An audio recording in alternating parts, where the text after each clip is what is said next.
நாயிற்கடையேன் கலக்கமெல்லாம் தவிர்த்து நினது நல்லருளை ஈயிற்கருணை பெருங்கடலே என்னே கெடுவது இயற்கையிலே தாயிற் பெரிதும் தயவுடை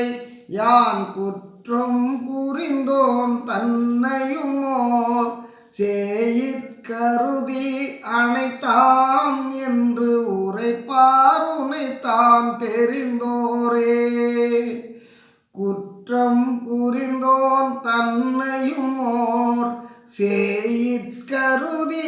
அனைத்தான் என்று உரைப்பார் உனைத்தான் தெரிந்தோரே நாயிற்கடையேன் கலக்கமெல்லாம் தவிர்த்து நினது நல்ல